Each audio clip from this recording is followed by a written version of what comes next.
Let's jump to a less philosophical but interesting story about someone bothering somebody. This is nuts. You guys ready for this?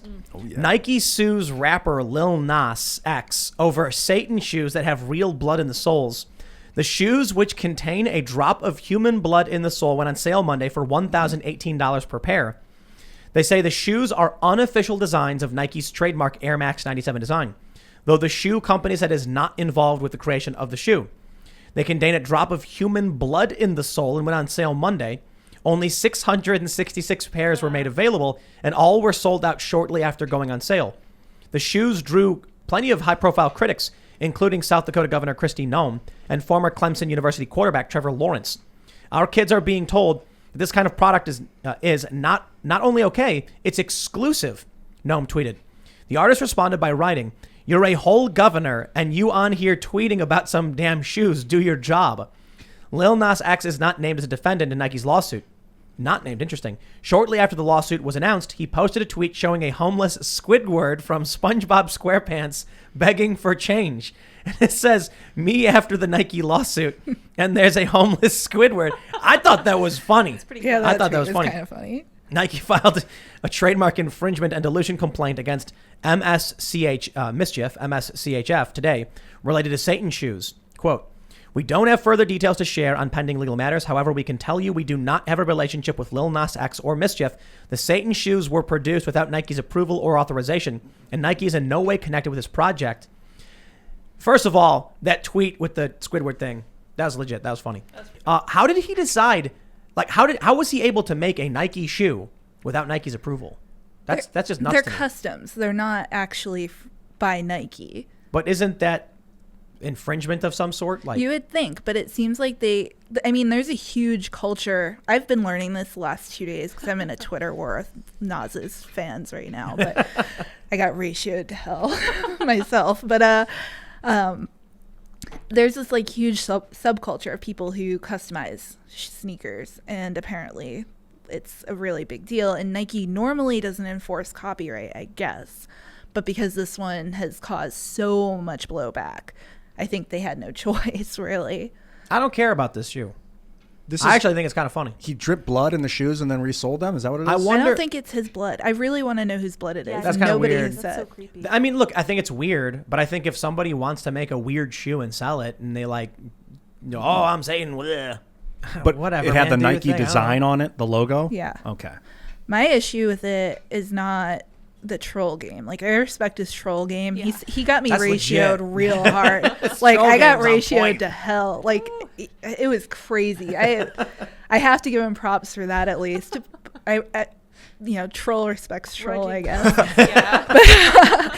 But my only issue with anything that he's done is the fact that in January, he was doing interviews with NPR bragging about how children are his fan base. He was doing videos with Elmo. He wrote a children's book. He performed in an elementary school gym. Like, I think there was a Kids Bop version of Country Roads or whatever the song's called. Bop.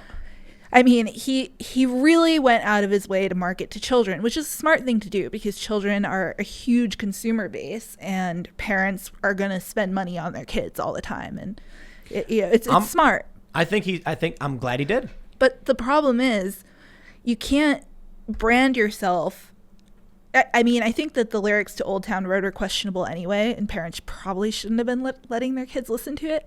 But, after the children's book and the NPR interview and doing a concert in Roblox, he's branded himself as somebody that is safe for children. So this is the best thing he could have done with the Satan shoe with the blood in it. Because now parents are going to be like, whoa, maybe I shouldn't have my kid following this if stuff. they catch it on time. I mean, as a parent, I have a really difficult time with it because my daughter wants to watch people playing video games and stuff. And so I'll be watching a video game channel with her and it'll seem very wholesome and it'll be great for weeks. And then all of a sudden they'll start talking about like some insane cult blue anon nonsense or saying that there's 170 genders or whatever the hell, and it's hard to keep up with it, especially on YouTube and stuff like that. But even with like Disney Channel and Nickelodeon, it's very hard right now to find like wholesome content that you can trust. And I know parents work and there's all kinds of stuff going on. You can't always keep up. This guy built a reputation that he was safe for children, and then he came out with a video where he's pole dancing to hell and then giving a lap dance to Satan. You can't really blame parents for being upset with this one. I'm just saying, by doing this and generating the controversy, it's like sending a flare up into the air so that parents can see it and maybe now realize he's not so safe for kids. Right, which is why people are calling it out. Right, Everybody's like, you're trying to get him canceled and, you know, all this stuff.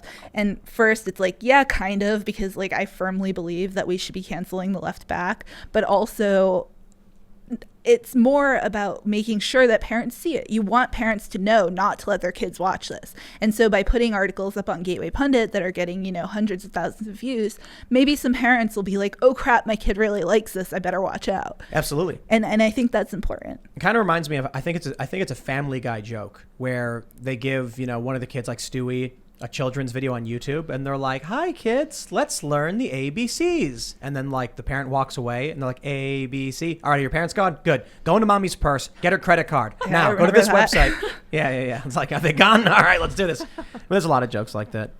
I just think, I mean, for one, again, I'll stress his troll game's on point. And so I look at what he's doing as like screwing the status quo. It's punk rock, man.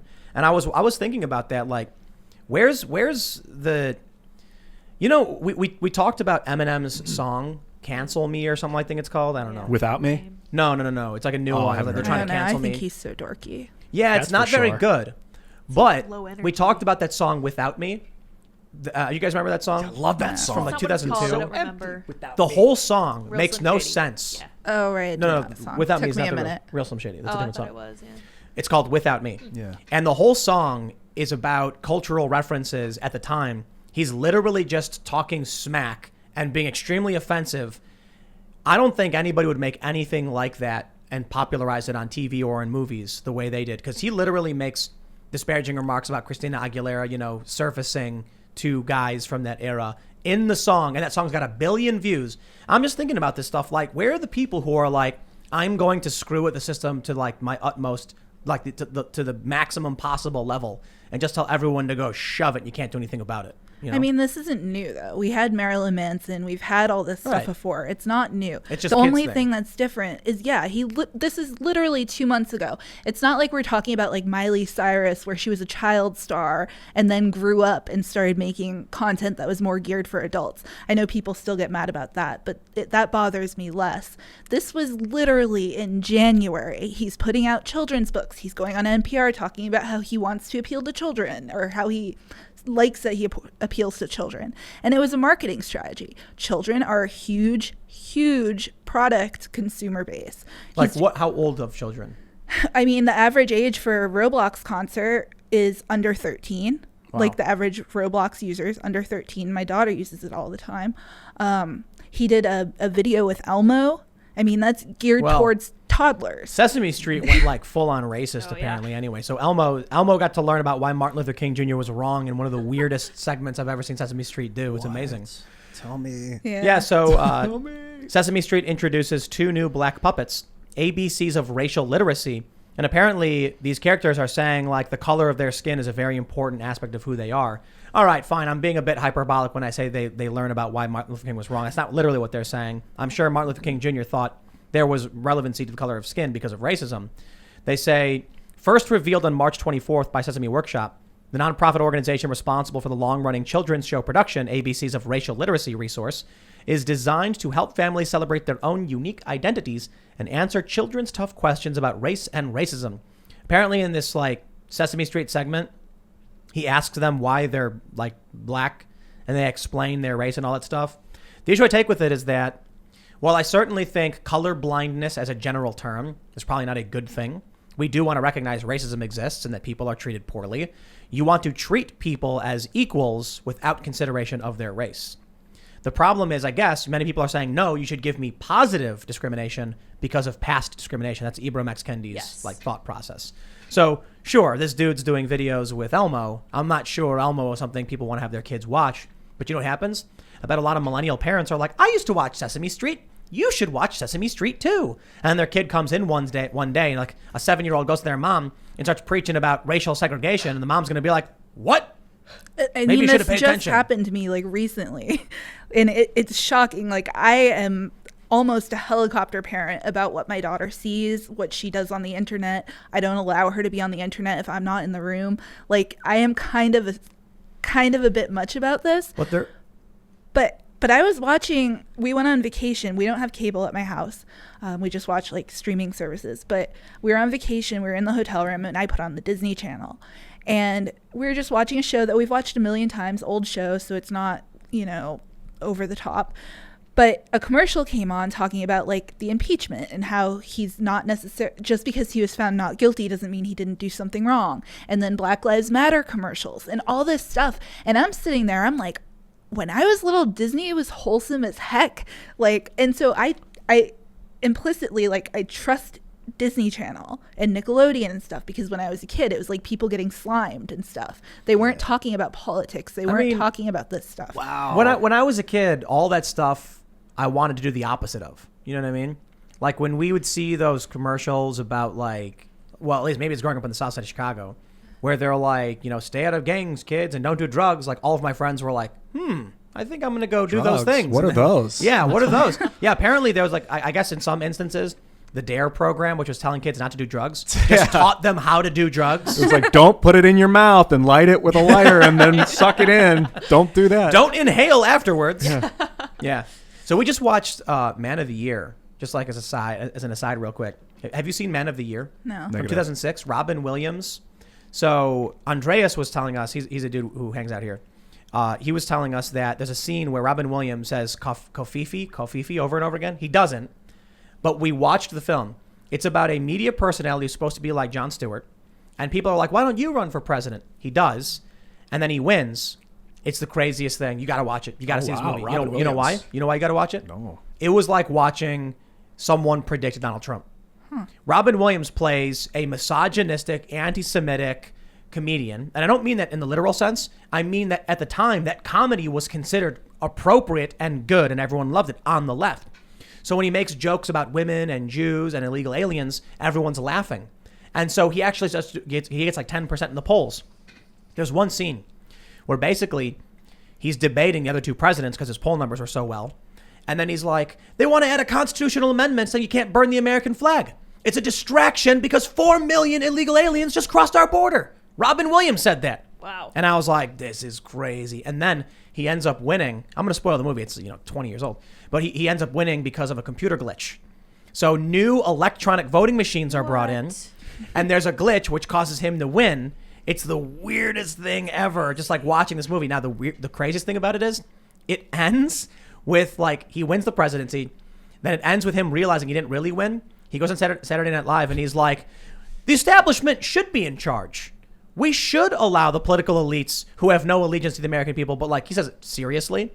The whole point of the movie is him saying the Republican Party and the Democratic Party don't represent us anymore. That they're just in it for the special interests to take all this money, then they owe favors to these interests, and they pay him back by screwing over the little guy and ignoring what the people need. And at the end, he's like, but you know what? Maybe that's how it should be. And then they all cheer and celebrate, and Saturday Night Live is like, yay. It's a really creepy movie. Wow. Super creepy. Yeah. You should check it out. Thanks for checking out this clip from the Timcast IRL podcast. If you want to see the full show, come back to this channel, youtube.com/TimcastIRL, Monday through Friday at 8 p.m., where you can leave comments and super chat, and we actually will read your comments on the show. Don't forget to like, share, subscribe, and if you want exclusive members-only content, segments you can't get anywhere else, go to timcast.com, become a member, and we even have full bonus episodes. Thanks for hanging out, and we'll see you all next time.